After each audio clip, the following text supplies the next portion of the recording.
United Nations के अलग अलग संगठनों में जब भी भारत को कोई अहम भूमिका मिलती है, किसी भी इंपॉर्टेंट चेयर के ऊपर भारत की अपॉइंटमेंट होती है, तो भारत लगातार कोशिश करता है कि हम ना सिर्फ भारत या फिर साउथ एशिया बल्कि पूरी दुनिया की बेहतरी के लिए काम करें, उसमें कोई पॉलिटिक्स ना करें।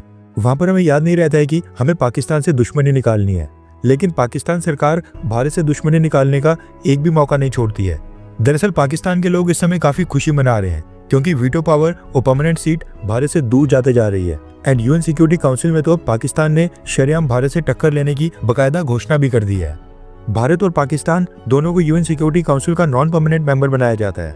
नॉन परमानेंट वाली सीट्स के ऊपर एशिया पैसिफिक से दो देशों की अदला बदली चलती रहती है, इसलिए कुछ सालों के बाद दोनों देश यानी भारत और पाकिस्तान का भी नंबर आता है और इस पोस्ट के ऊपर आते हैं।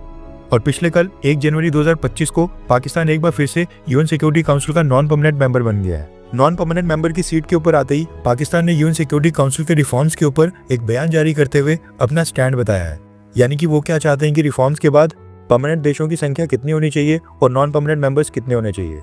दरअसल पिछले कल यूनाइटेड नेशंस में पाकिस्तान के परमानेंट रिप्रेजेंटेटिव की तरफ से एक स्टेटमेंट सामने आई है, जिसमें उन्होंने कहा कि यूएन सिक्योरिटी काउंसिल में जो रिफॉर्म्स की बात हो रही है उनका पाकिस्तान विरोध करेगा।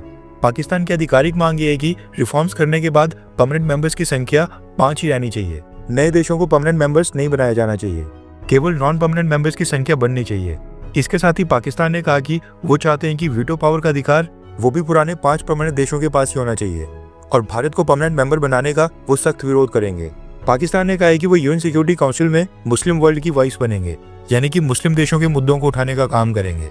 पाकिस्तान यहाँ तक नहीं रुका। पाकिस्तान के जो यूएन में परमानेंट रिप्रेजेंटेटिव हैं मुनीर अकरम, उन्होंने कहा कि अब नॉन परमानेंट मेंबर बनने के बाद वो कश्मीर का मुद्दा जोरों शोरों से उठाएंगे ताकि इंटरनेशनल कम्युनिटी तक कश्मीरियों की बात खुलकर पहुंचे और वो कश्मीर मसले के निपटारे के लिए कोई कंक्रीट स्टेप उठाएं। इसका मतलब कि अगले 2 सालों तक जब तक पाकिस्तान नॉन परमानेंट मेंबर है तब तक यूएन सिक्योरिटी काउंसिल में कश्मीर मुद्दा इसी तरह से चलता रहेगा। जहाँ तक रिफॉर्म्स की बात है, पाकिस्तान के अकॉर्डिंग परमानेंट मेंबर्स वही पुराने वाले 5 देश होने चाहिए। नॉन परमानेंट मेंबर्स की संख्या बेशक 10 से बढ़ाकर 20-25 ही क्यों ना कर लें, उसमें पाकिस्तान को कोई प्रॉब्लम नहीं है, क्योंकि पाकिस्तान को पता है कि उनको भी कोई परमानेंट मेंबर तो बनाएगा नहीं। एंड अगर परमानेंट सीट्स बढ़ती हैं तो भारत जरूर बनेगा। देखा जाए तो यूएन सिक्योरिटी काउंसिल में भारत को वीटो पावर मिलने के बाद भारत के एक आम नागरिक की जिंदगी के ऊपर कोई असर नहीं पड़ेगा, हमारी और आपकी लाइफ में कुछ चेंज नहीं होगा।